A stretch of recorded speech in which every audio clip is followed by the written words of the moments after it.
Hey there, y'all. We are taking this week off, so episode 298 will be up next week, as well as our monthly bonus episode for you Maximum Fun members. In the meantime, I wanted to repost an episode from a few years ago that newer listeners might not have heard yet, or longtime listeners might enjoy a refresher. This episode originally aired on September 1st of 2022, and it is episode number 158 on Pallas's cat and the Kiwi. We will be back with new stuff next week. Thanks. Enjoy.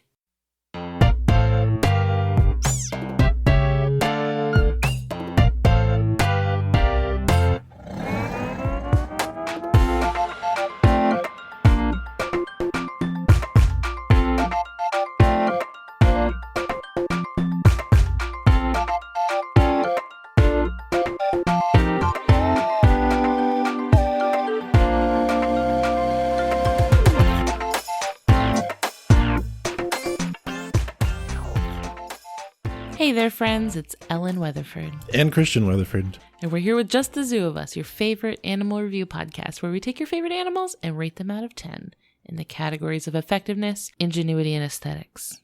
We're not zoological experts, but we try our best to get the most trustworthy resources we can.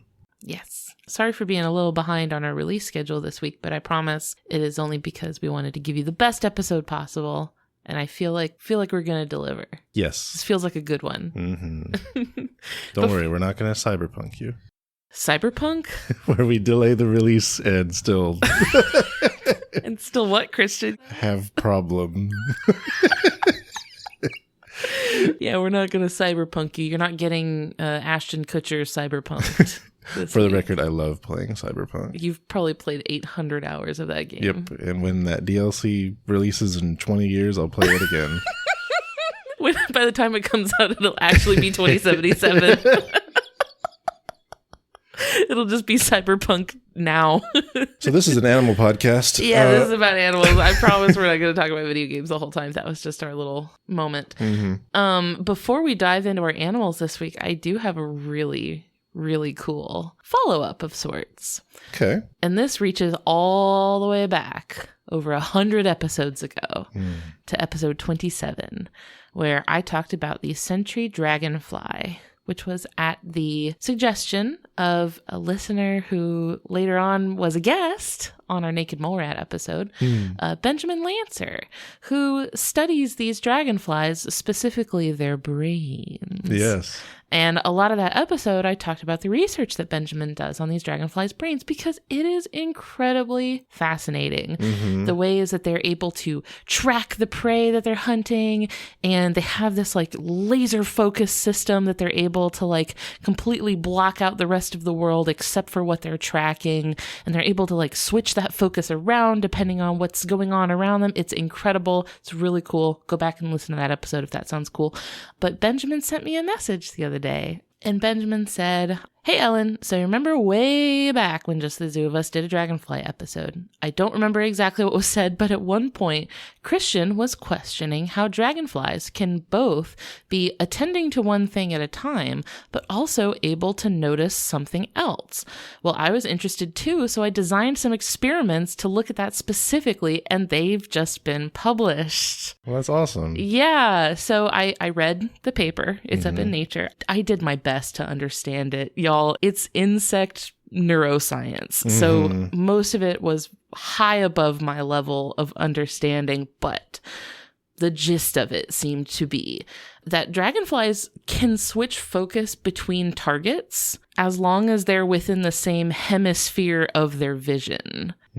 So if both targets are like on their upper half of their vision, then they can switch between them. Or if both are on the lower half of their vision, they can switch between them, but not if they're on different hemispheres. Okay. So if something's above them, they can't switch focus to something below them. And vice versa. But they can if they're both kind of somewhat close to each other. Okay. Yeah. But that was only one of the findings. Benjamin said it does look like they have to focus on one side at the detriment of the other, which is opposite to the findings in people, where your attention is independent of its location in your vision. there's about to be a more sort of like public, like general audiences friendly write-up of the study that I'm going to provide a link to as soon as it's up. Benjamin said it's going to be up later this week. As of us recording this. So once that link is available, I'll put it in the episode description and you can scroll down and check it out. It is really, really interesting. I felt like that was so cool that like we're constantly having these like conversations where we ask a question and we're like, I don't know, that would be a cool thing to find out, you know, like, oh, maybe somebody should research this. Wouldn't that be cool? And it happened. Yes. Which I think is just like the neatest thing.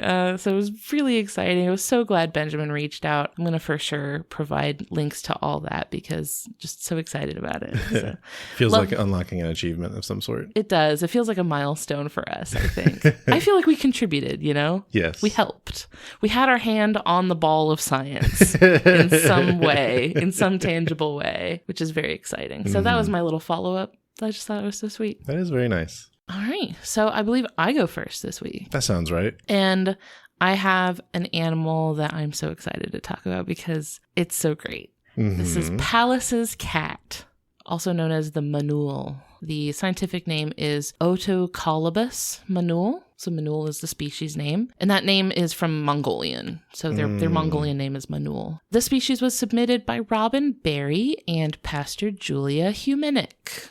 I hope I pronounced your name correctly. So thank y'all for suggesting this cat. I have been aware of it because it has achieved somewhat of a meme status. Right. It has been floating around the internet. It's been on my radar. So I was really excited to get to learn more about it because they're really fascinating. I'm getting my information from the Pallas's Cat International Conservation Alliance website, which is at pallascats.org, Smithsonian's National Zoo, the International Society for Endangered Cats at wildcatconservation.org, and a documentary titled Wildlife Instincts, Pallas's Cat, Master of the Plains. And this documentary was produced by NHK, which is the Japan Broadcasting Corporation. It is a really great 50-minute documentary, so it's not that long. You can sit down and watch it in one sitting.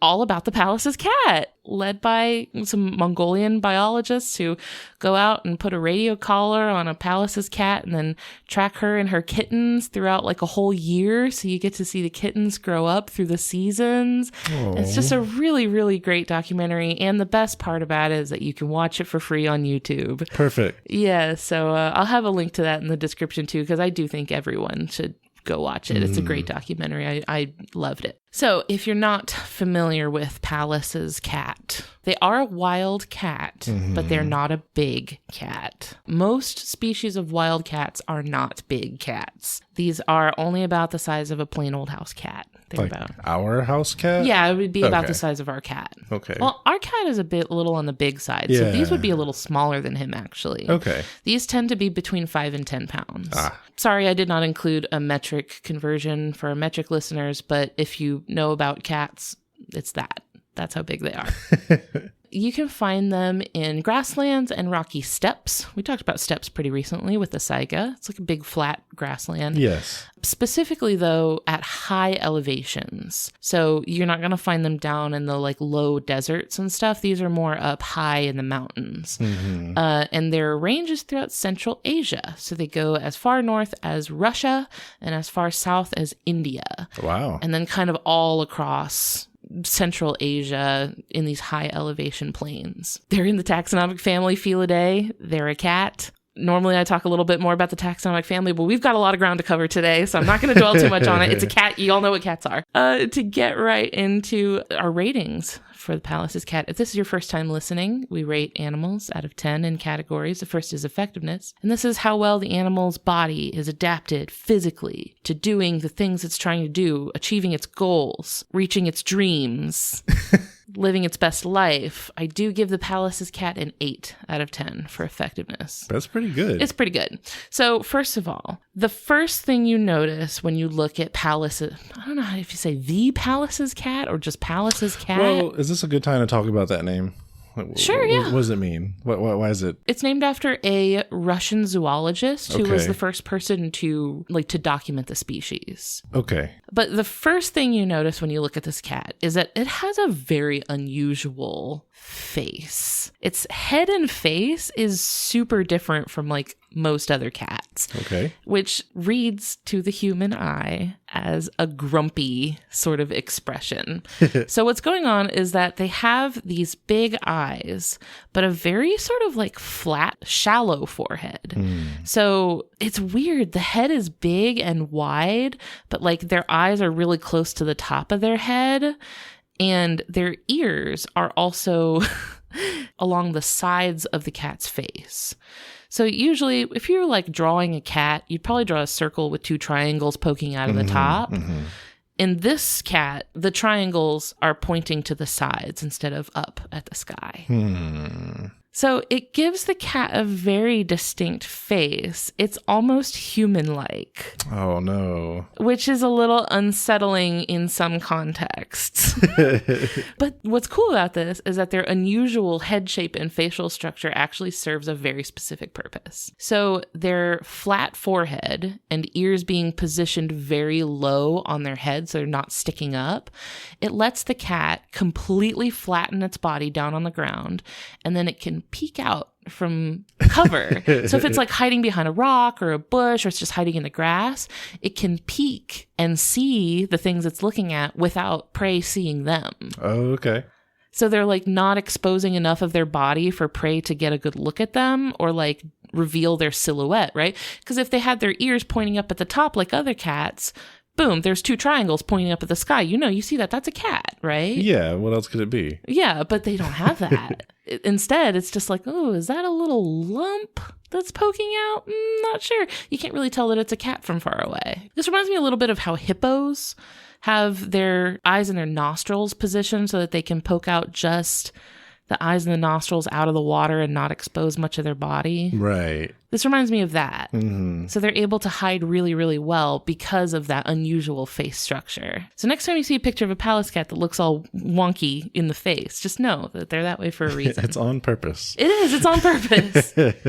So even in these flat grasslands, right, with just kind of some little rocks on the ground here and there, they can press their body flat on the ground and just become as flat as possible. So they do that sort of sploot thing where they lay down and just completely are pressing down against the ground to splay out and flatten themselves completely.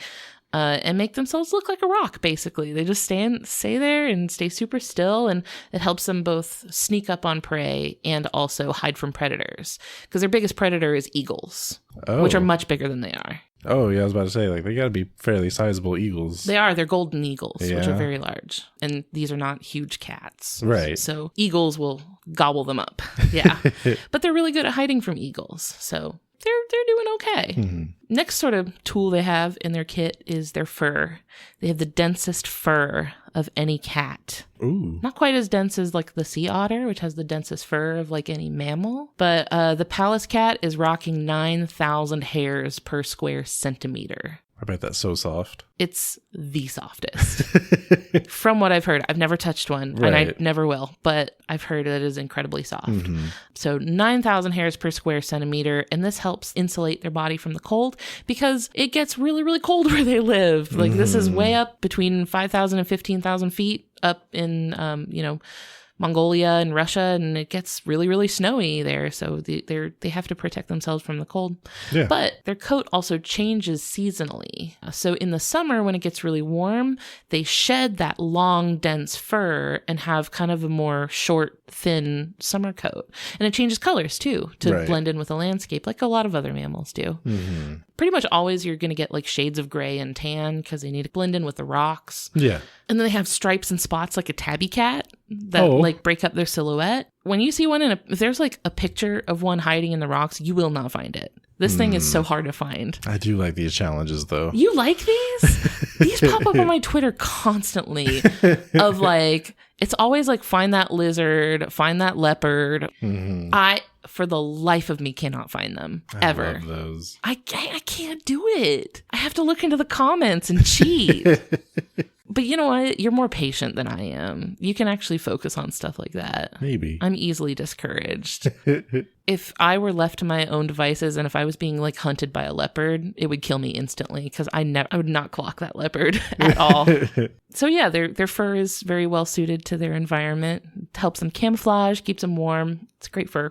Something interesting that adds to like the humanness of their face is their pupils. They have round pupils. Oh, instead that's of different. Yeah, instead of vertical slit pupils like other small cats. So small cats you typically associate with those vertical slit pupils, which are thought to help ambush predators that are close to the ground, like small cats, snakes, like predators that typically live very close to the ground and are ambush predators. They'll have those, and it's thought to be because it's supposed to help them better judge the distance between them and their prey. Oh. So that they know when the right time is to strike, specifically when the prey is above them. So if they're laying flat on the ground, the prey is going to be above them, and they need to be able to tell how close it is to them so they know if it's a good time to strike or not. And then round pupils are typically seen in big cats like lions and tigers because they're still on the ground, but they're huge. So they're like much higher up off the ground. I've been sitting here for the past minute trying to recall what tiger pupils look like. They're round. Yeah. Tiger pupils are round. And human pupils obviously are round also. And we are taller predators than a small cat would be. So it's really not clear why Pallas's cat has round pupils because it has the same hunting style and strategy as other small cats. It's kind of a mystery. Maybe they used to be big. Maybe they did. Maybe they used to be big cats and then over time they got smaller and just kept the pupils. Something. Yeah, something. It does give their face a much more human quality to it, though, which is very unsettling. I think that's why it gets a little bit into uncanny valley territory sometimes because of the humanness of the eyes. It's a little creepy. Speaking of their eyes, though, their eyes are protected by a third eyelid. Oh. It's called the nictitating membrane. Okay, we see this in usually not mammals, but... Yeah, I think the emu has it. Camels have them. So, I mean, what you see this in is mostly animals that live in dusty environments. Oh, okay. It's like animals that live in some sort of sandy, dusty place. It's to protect their eyes from the dust and also the wind. You know, like in the winter, it gets really cold and really windy. So they need to be able to have their eyeball be protected so gunk isn't flying directly into their eyeball, but they can still see through it. It's a transparent membrane. And camels are a double threat with those lush eyelashes we talked about. They are 100% covered in the eye department. They got Fort Knox around their eyes. Ain't nobody getting in. Nothing. So the only deductions that I gave the Pallas's cat is that number one, they're highly specialized for a pretty specific set of ecological circumstances, right? Like it needs to be high altitude. It needs to be arid. It needs to be really cold. They need a lot of rock coverage. They need grass. They need a lot of sort of specific circumstances to live in. So that kind of means they're out of luck if they do lose access to that habitat, which is becoming more and more of a problem for them in our era of industrialization and stuff. They are starting to lose access to their habitat that they need. So being a specialist does not help them there. Right. And that brings us to ingenuity, which for our podcast is behavioral things. So ways that the animal is actively doing things to give itself an advantage or solve problems or anything like that. I'm giving Pallas's cat an 8 out of 10. That's also pretty good. It's also pretty good, yeah.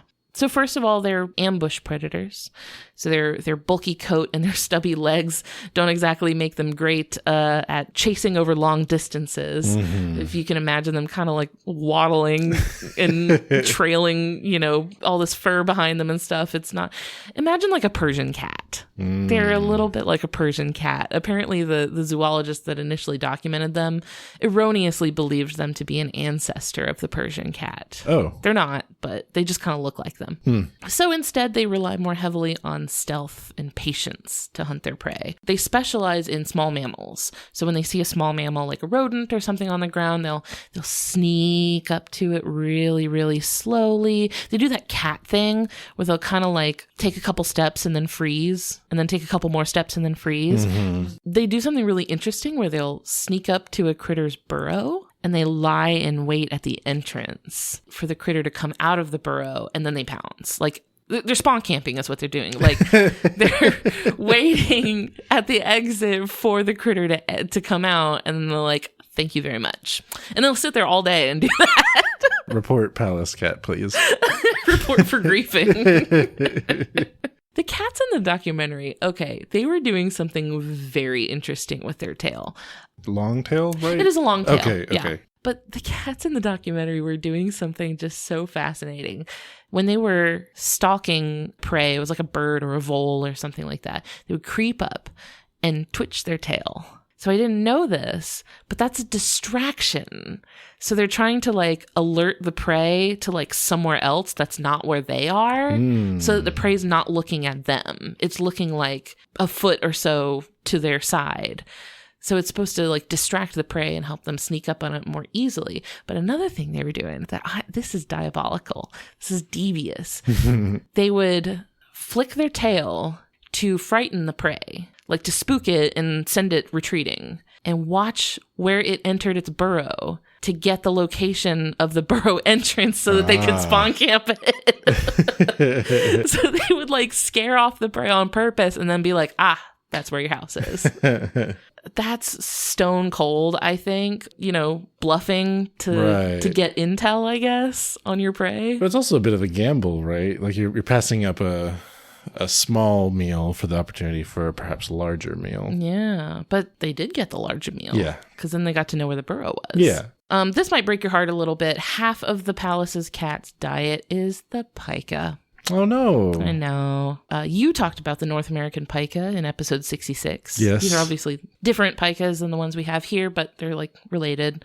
But yeah, that is up to half of their diet is pikas. That makes sense. Now to think about the kind of environment we were talking about with those two. Mm-hmm. Yeah. These cats are one of my favorite words. I love this word, crepuscular. Oh, yeah. Which means that they are the most active at dusk and dawn. So they're avoiding the hottest part of the day, but they're also not necessarily like running around at midnight. And when they're not actively hunting, they do spend their time curled up in crevices or in little caves or burrows that have already been dug by some other animal. So they do spend their time hiding, which a lot of this documentary was these biologists hiking through the rocks and like shining their flashlights into little rock crevices and stuff to find the cat, which I had to get your attention to see this because there's this moment in this documentary where the biologists that are like leading the documentary crew around, they finally find one of these cats hiding in a rock crevice. And so they shine their flashlight down into this little hidey hole and light up the face of this cat who was very visibly not ready to be woken up. Like it was very much looking like their alarm was about to go off in like 15 minutes. Now they're not going to have time to go back to sleep. Just the death glare that the cat was giving directly into the camera was just like, you could feel it. It was like staring daggers into the camera, and the camera just like zoomed in on it, and the cat looked so mad. It was like such a like The Office moment. This cat was like visibly irate. Oh my gosh, I was laughing. I thought it was so funny. It's stellar cinematography that they just did like a cold zoom in on this cat that was like, are you serious? Can you not? So that was hilarious to me. I love it. Okay, I have sort of an Ingenuity grand finale. Oh boy. This is my favorite thing in the world. Okay, so first of all, when it is chilly, Pallas's cats wrap their tail around their body like a big fluffy scarf. And that's not all. Brace yourself. They sit with their paws on their tail so that their toe beans do not get chilled on the snow. Yeah. They don't want chili beans. It's the sweetest little thing. Their tail is like they lay their tail down on the ground and then they put their little paws just ever so gingerly right on top of their little tail and just like sit all prim and proper. How sweet. Oh my God. It's so good. If you want to see this in action, the cutest video in the entire universe, look it up. There's all sorts of videos by Roman Pawlow on his YouTube channel, which is called Manualization. And he posts all of these adorable videos that he takes of Pallas's cats. The ones that I saw specifically were taken at Novosibirsk Zoo in Russia. I'm obsessed. It's so good. It's great. That does sound very nice. It's amazing. Best thing I've ever seen. Which brings us to aesthetics, of course, for Pallas's cat. And I'm giving it 2 scores. Oh. I'm giving it 1 score for in the winter. Oh. And 1 score for in the summer. Okay. Because they look like entirely different creatures. I mentioned that their coat sheds with the seasons. So in the winter, this is a loaf of cat. They are like so incredibly round. It's like a tube of cat. Oh. Their fur is so luxuriously long and wispy and soft. They just look like a little cloud. Cutest thing. And it also really fills out their face. When it bulks them up like that, it really kind of makes them look a little bit more cat-like, I think. So just, long silver fur. I didn't mention this earlier, but they are rocking frosted tips. Yeah, they got like the ends of their fur like white, which is really nice. So in the winter, this is like if corgi but cat. So good. Excellent. 10 out of 10, no notes. In the summer, it's a different story. The long, beautiful, luxurious coat falls out, leaving a much shorter, usually kind of a more brown, like tan and brown, ochre colored sort of coat. It's a little bit more challenging to look at. It really makes their head look more comically wide than it does in the winter, because it makes their body look thinner, which makes their head look bigger. Right. And their facial proportions look more exaggerated and makes them look more human. And it doesn't work for me. I'm giving them a 6 out of 10 in the summer. Okay. Just because of the weird human face. That's a little strange. Approaching Khajiit territory. It is. It's getting there. A Khajiit, but maybe like in Oblivion when the graphics weren't that good. When they really hadn't gotten the hang of like mapping human faces. So the documentary that I watched, I mentioned that it films these Pallas's cats like over the seasons. So you see them in their different stages, right? And some of the footage involved the mama cat basically in that like molting stage where she had patches of her winter coat and patches of her summer coat all at the same time. It was like... It was a mess. It was a disaster. I was like, girl, get your act together. What are you doing? You cannot go out like this. I was like, ma'am. She looked like me when I go to CVS at 1 a.m. to get ice cream. This poor thing. Now, I will say the kittens. Pallas's kittens, they're so cute they look fake. Like they don't look like they're real. They look like those like pictures of stuffed animals that get passed around on the internet from time to time and passed off as some sort of animal that isn't really what it is. They look fake, but they're just so cute. They have these big old paws and big old ears, and they're just little walking clouds. Their genus name, by the way, Odocolobus, comes from Greek, and it means ugly eared. That's just rude. Right? Like, that's unfair, I think. Because the ears are not the ugly thing about them. If you could even say that anything is ugly about them, it's not their ears. The ears are, like, great. No notes on the ears. The eyes are the problem, I think. So, I wouldn't have named them that. I should also say that their grumpy expression, because that's what everybody calls them, like real life grumpy cat. Well, I mean, grumpy cat was in real life, but they have a very grumpy expression. That's not a facade. They are extremely cranky. They do not wish to be perceived. They do not wish to be interacted with. Every single like interview with a zookeeper or something that I saw, like that was talking about them, was like, they are mean. They are super mean. They will hiss and scratch and bite. They do not like to be handled or interacted with. They're extremely hostile. Do not interact with them unless you are a trained professional. How are you going to look like that and then... I know. That's the problem, is that they're so clearly like, they have a lot of attitude and hostility in a very, very tiny, adorable body, which is not working for them. Like, it's so tough to be intimidating when you look like this. They got to overcompensate. They are overcompensating. That's exactly what they're doing. So to wrap up for Pallas's cat, so the IUCN technically classifies them as least concern since 2020. And that is because they have a huge range. Like, remember I mentioned, like, they're all from Russia to India. They're all over Central Asia. But the thing is, their population is kind of in pockets because they're sort of separated from each other. And individual, like, populations of them are still listed as endangered in individual countries. So, like, China lists them as endangered. Okay. So, like, within the individual countries, they have different conservation statuses. Right. Yeah. But IUCN says least concern, but that doesn't mean necessarily that they're doing fantastic. So similar to the saiga from a few episodes ago, their biggest threat is habitat loss and fragmentation. The steppes in the grasslands throughout their range are sort of being steadily converted into agriculture and mining developments. So this cuts off their populations from each other and makes them difficult to find each other. I wish I had some action items here. I really don't, because all the action items I could find were just like, educate yourself, like learn what they are, basically. So congratulations, mission accomplished. You did it. You know what they are. If you find yourself with the opportunity to convert Asian steppes into agriculture, just don't. Don't do a mining. Don't do any mines. Just play Minecraft instead. That's all I got for you. You know, we're talking a lot about video games this episode. I know. We got it on the brain. We can't help it. That's who we are. It's ingrained.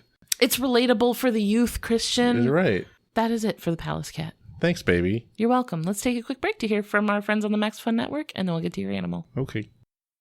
Hi, it's me, this other podcast. And what podcast is that, Christian? Just curious, which one is that? Triple Saw.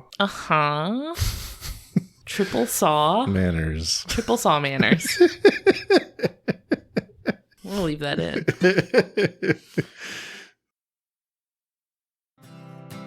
Hey, it's John Moe from Depeche Mode. Every week on our show, we have honest, humane conversations with artists, entertainers, and experts about what it's like to live with an interesting mind. I just interviewed Gavin Rossdale from the band Bush. You might be wondering, what would a successful, handsome, popular musician know about mental health? Turns out, lots. All the time we're forced into happy situations, sad situations, challenging situations, happy, sad, challenging. And it just never ends. And why should it? You know, we're just the sum of all these journeys. Check out Depeche Mode with John Moe every Monday at MaximumFun.org or wherever you get your podcasts. Have you been looking for a new podcast all about nerdy pop culture? Well, I have just the thing for you. Secret Histories of Nerd Mysteries. Secret Histories of Nerd Mysteries is a weekly pop culture history podcast hosted by me, host Alston. And me, host Brenda. We've already tackled mysteries such as what happened to the puppets from Rudolph the Red-Nosed Reindeer?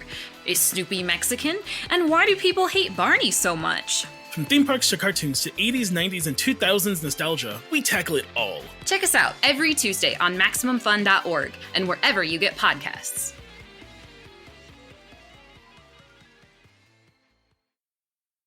All right, darling, let's hear it. What animal are we hearing about from you today? This week, I'm bringing the beloved Kiwi. I'm so excited for this. Me too.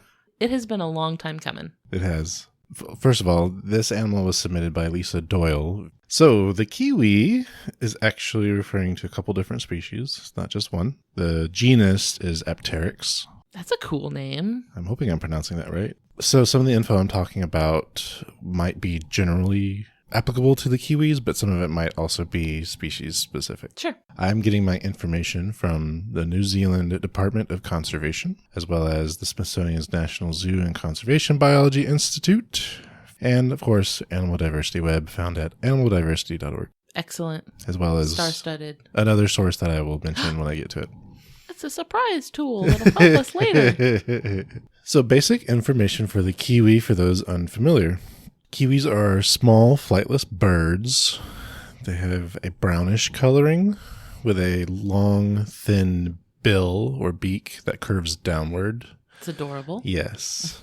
A little bit like an ibis. It's funny you mentioned that. Oh, I won't give anything away. Yeah. I don't have anything to give away. I don't have any more information about that. A little fun thing a little bit later. Okay. But in terms of size, They range from 2.4 to 3.3 kilograms, which is 5 to 7 pounds, and 44 to 55 centimeters, or 17 to 22 inches. So this is well within the magnitude of a chicken.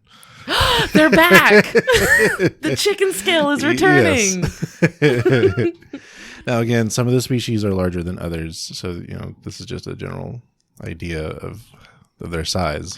So here's the thing. Kiwis are way, way bigger than I've always thought they were. Mm-hmm. I think I learned what a kiwi was from a photo of one when I was a kid. Right. And it was never in any sort of context that I had a sense of scale for how big they were. Mm-hmm, and the only frame of reference I had for them was the kiwi fruit. Yes. Which is palm size. It fits in the palm of your hand. Right. And little kid brain applied those two things together and assumed the kiwi bird would be about the size of the kiwi fruit. Sure. Therefore, you would be able to hold it in your hand. Teeny tiny. No. Teeny tiny little bird. Yeah, no. And that was something that just an idea that formed in my little kid brain and was never questioned until a year ago. And I saw a picture of somebody holding a kiwi. Right. And it just completely melted my brain. I had a huge did not compute moment. Right. So this is a good time to talk about the name. So the bird name came first, and the name kiwi comes from the sound that they make, specifically the males. Aw. Yes. That's cute. And then in the late 19th, early 20th century, people from New Zealand started to be referred to as Kiwis. And, it's not derogatory.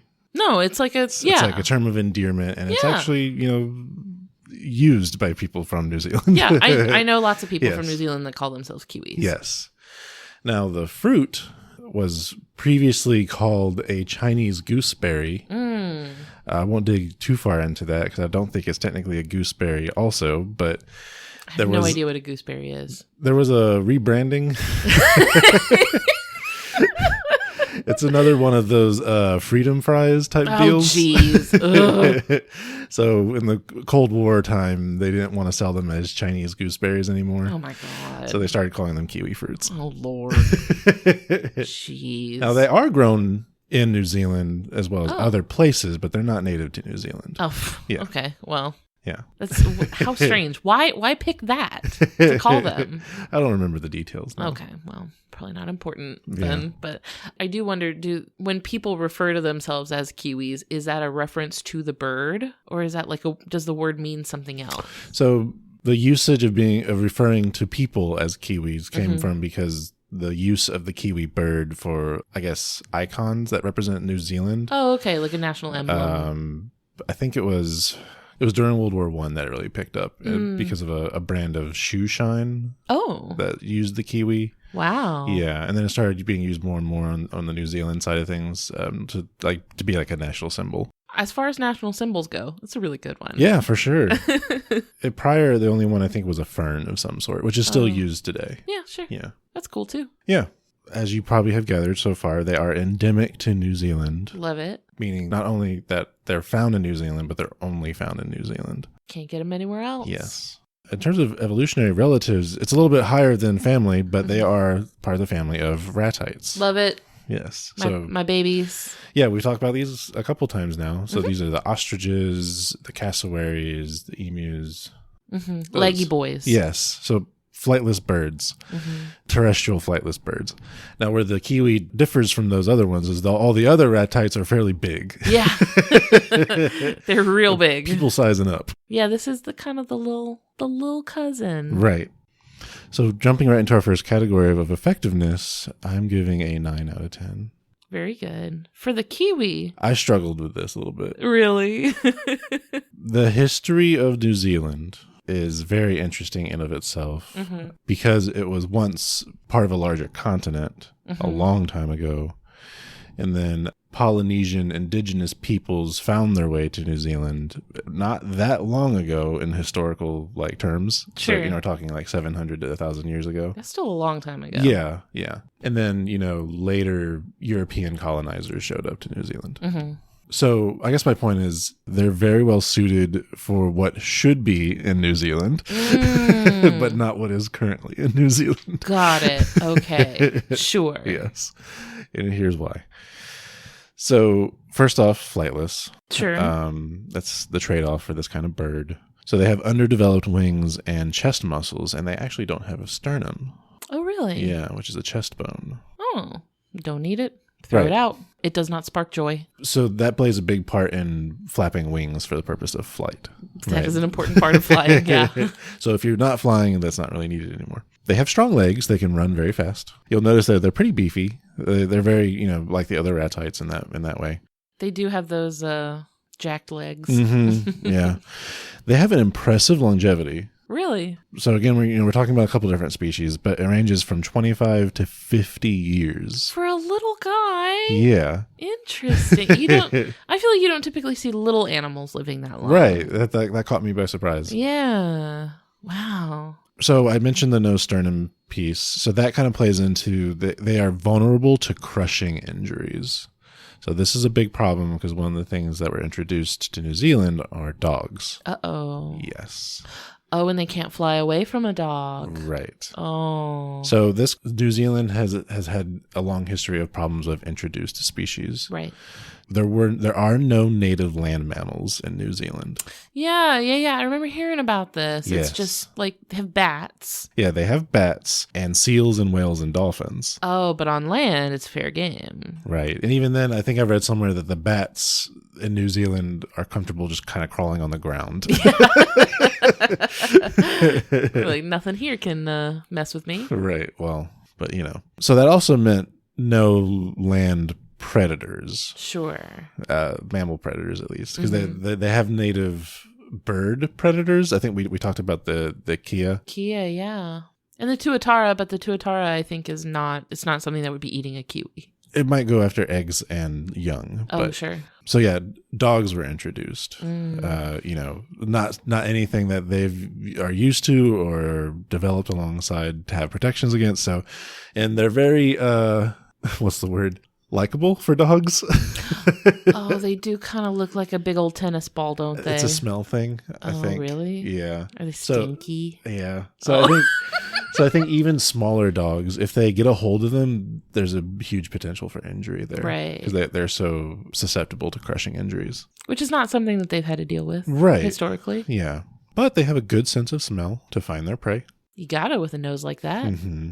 So what they're doing is they're looking for invertebrates and sometimes small vertebrates and like roots and berries and that kind of thing. So you mentioned ibis. Watching videos of these things, trying to get an idea of what they look like, how they move, I noticed they kind of look like an ibis. Yeah. We have some species of ibis where we live. Everywhere. They're all over the place. Particularly the bill. Yeah. Right?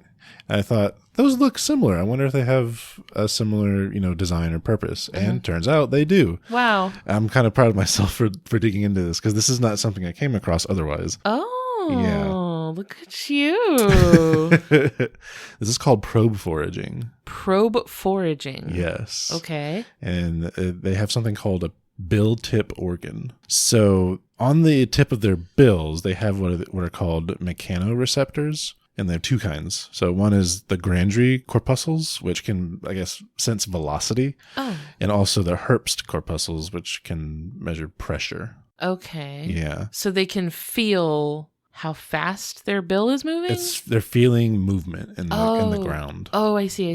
So you'll, just like the ibis, you'll see these things kind of poking at the ground. Mm-hmm. So they're smelling for things, but they're also feeling for things moving around. Wow. Yeah. So they're like sticking their beak or bill? Bill, that's how I saw it. So they're sticking their bill in the dirt and then just kind of like using that as like a sensor to like detect nearby critters. So there are 5 clades of birds that have high concentrations of those mechanoreceptors, and those are waterfowl, parrots, shorebirds, ibises and spoonbills, and kiwis. Okay, that makes sense. These are all animals that I associate with like using their bill to forage, not necessarily like hunting. Right.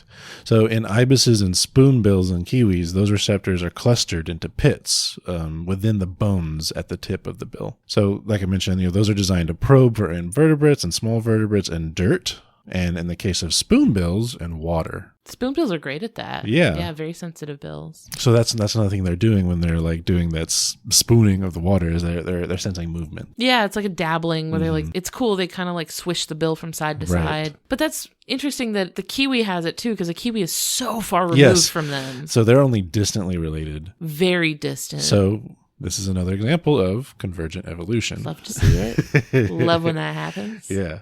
The information I'm getting about these mechanoreceptors is from an article titled The Anatomy of the Bill Tip of Kiwi and Associated Somatosensory Regions of the Brain, Comparisons with Shorebirds by Cunningham, Corfield, Iwaniuk, Castro, and Ali.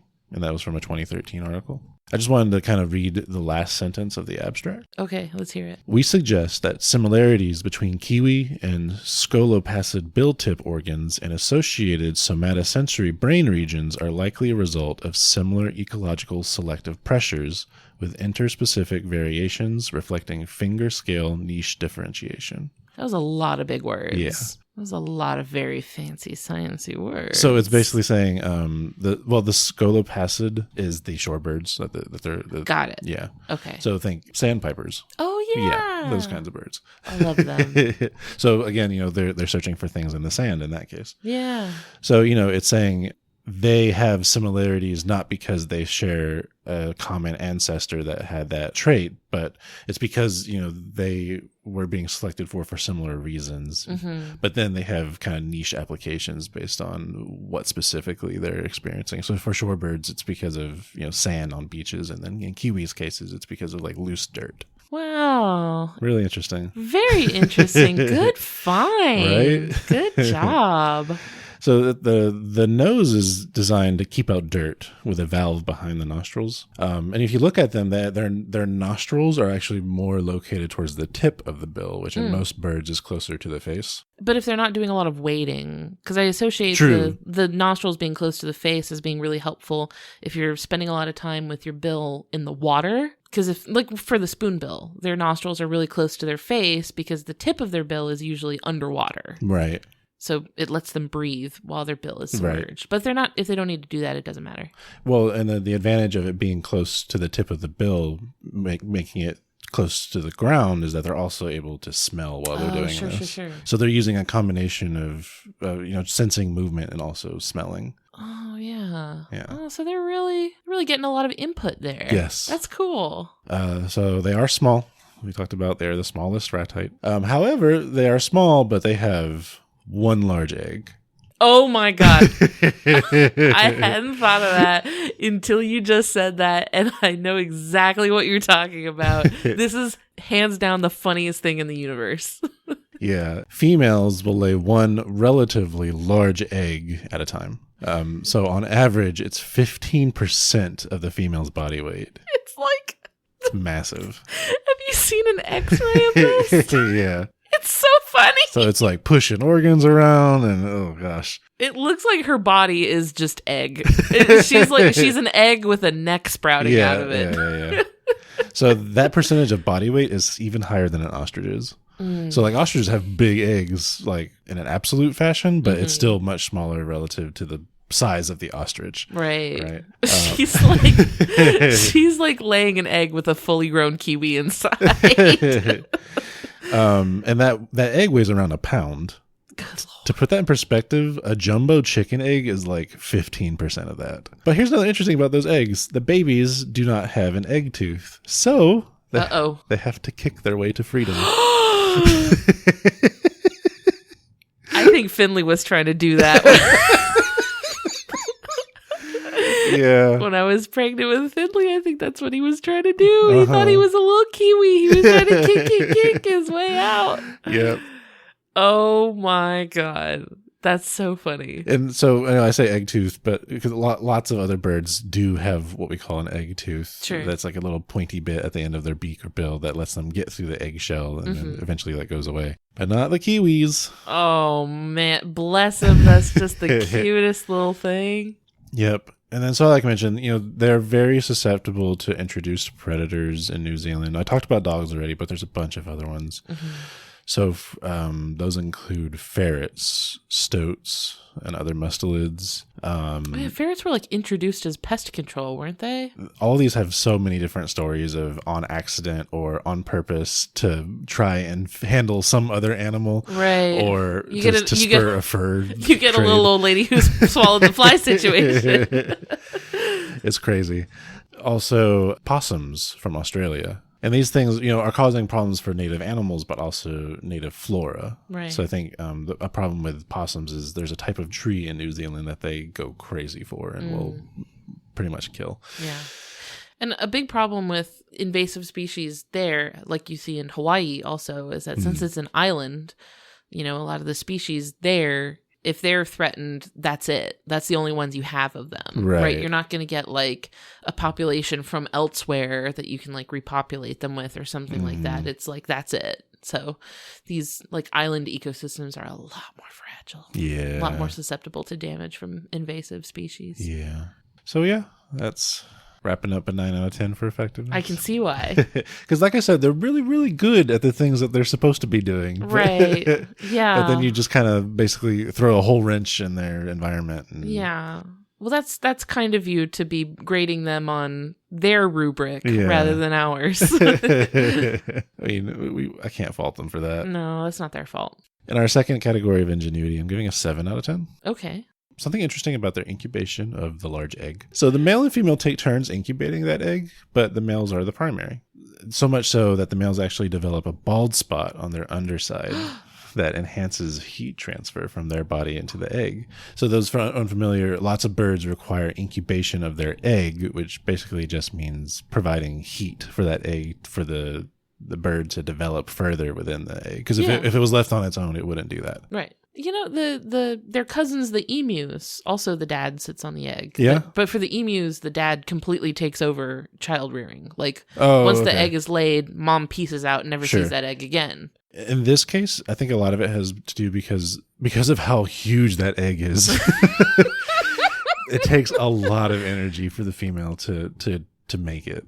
She would have to be like draped over it with her entire body. Well, the thing is, like, after she's done finally, laying this massive thing. Oh my, that poor thing. She needs to go get food to make up for that energy loss. She needs a day off. She needs to go to a spa. Yeah. She needs a lot. So, dad's picking up the slack while she's doing that. Good for him. Good idea. They are nocturnal. I was spending some time thinking about this. Like, why?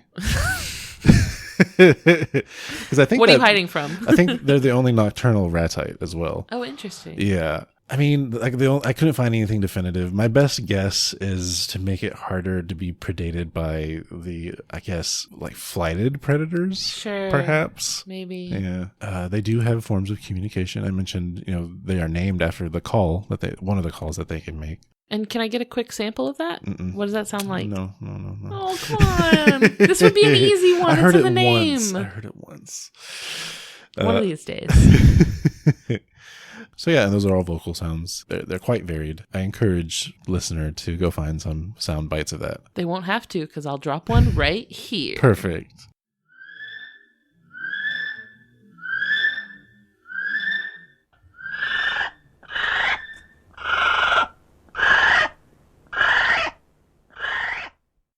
And then to our final category of aesthetics, full 10 out of 10, not sorry. I think they're extremely cute. They are extremely cute. They have hair like feathers. Important distinction. Kind of similar like the cassowary, like we talked about. It's like a shaggy looking sort of, which makes sense because they don't have to fly. Right, it serves a different purpose. Right, so they don't need those like sort of contour feathers that other birds have. So they can kind of be a little more loosey-goosey with their feathers. They're very cute, especially if you find a video of what they look like when they're running. Is it goofy? It is a little goofy. Their beak is pretty much always close to the ground. Sure. I'm not sure if that's a balance thing or not, but do you think they're like, well, they wouldn't be top heavy, right? Like they wouldn't have to worry about like leaning forward and toppling over. No, especially because of the beefy legs. I imagine their center of gravity is pretty balanced. Oh yeah, I bet they're sturdy fellows. Lisa Doyle, who submitted this, gave a lot of breadcrumbs for me for this one in terms of what to look into. I think she implied that the beak is heavy enough to where, they're kind of having to keep it down like that all times. But maybe that's more of like a neck strain sort of thing. Right, perhaps. But the way they run is goofy because of the way their body is. It kind of reminds me of what it looks like if you had someone with like pajama pants that pulled them up past their arms and then started running. I know exactly what you're talking about. Well, also, it's a very different posture from most birds, even other rat heights. Because with the other rat heights, their heads are high up and they're getting a good view as they're running. But these are like hunched over. And you know what I'm imagining? I'm imagining a Naruto run.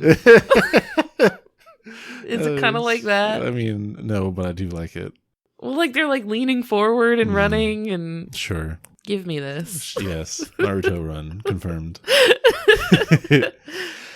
So 4 species are listed as vulnerable, with 1 being near threatened on the IUCN scale. Okay. But however, the DOC in New Zealand has them listed from ranging from recovering to nationally critical, and that's using the New Zealand threat classification system. Which I guess it makes sense that they have their own classification system for how many animals that have this same kind of problem. Right.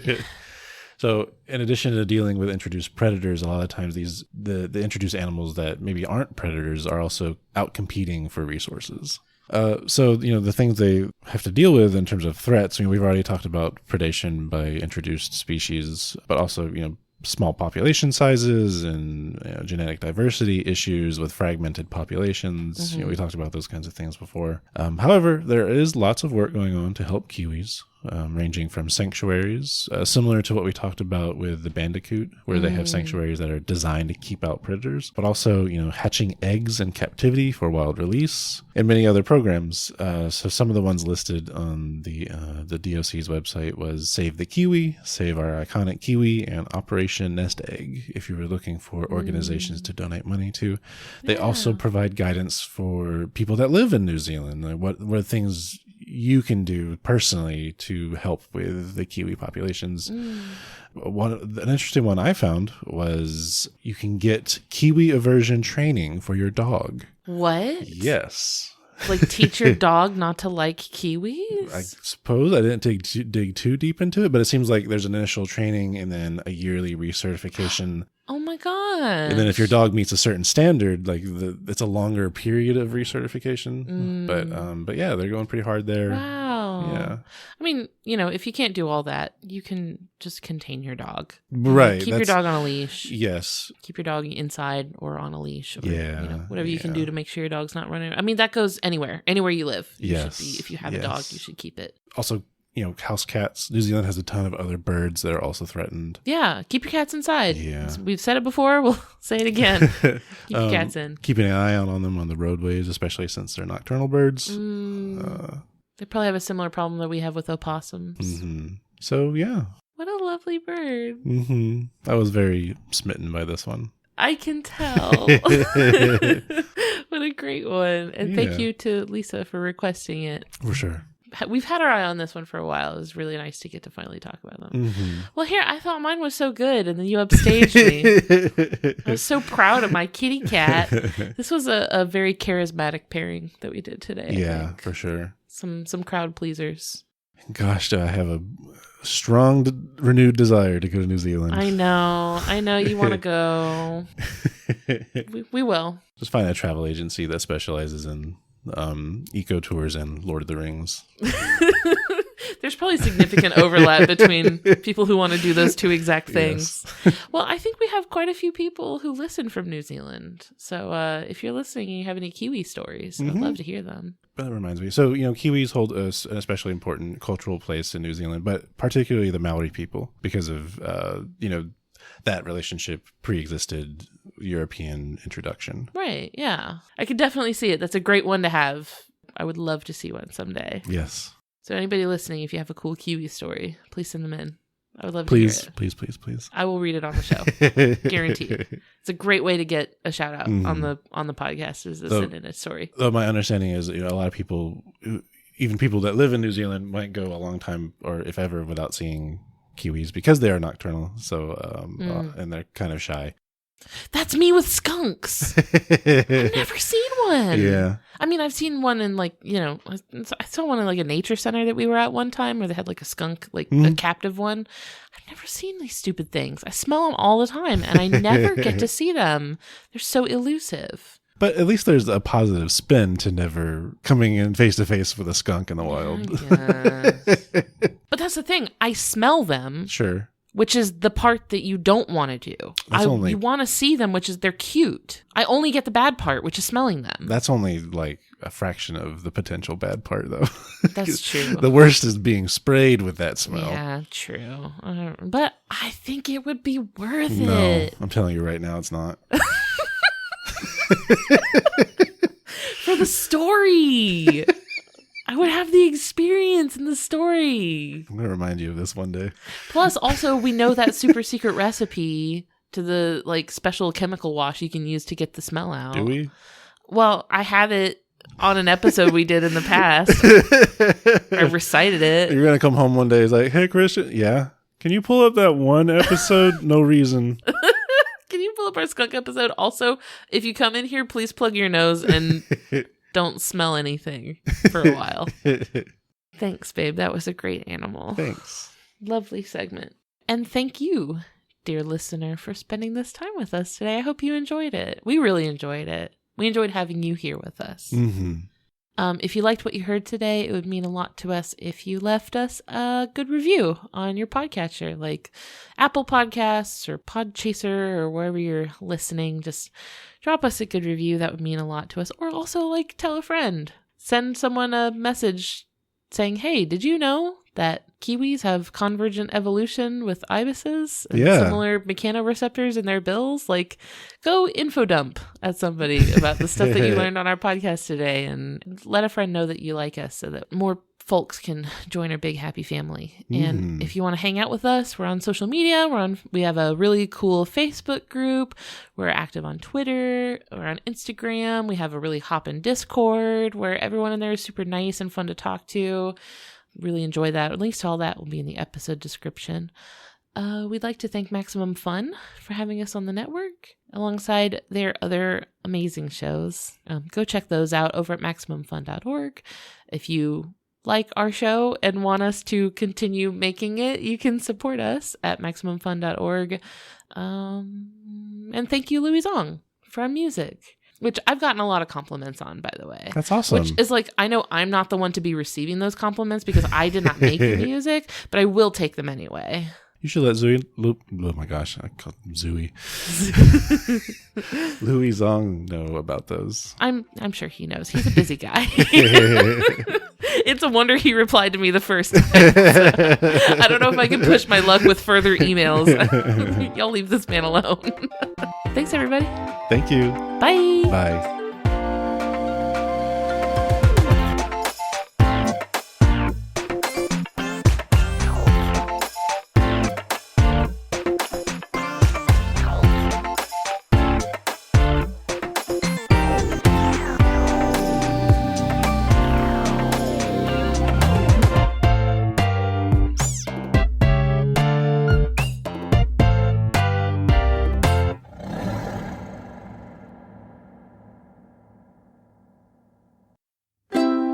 MaximumFun.org. Comedy and culture. Artist owned. Audience supported.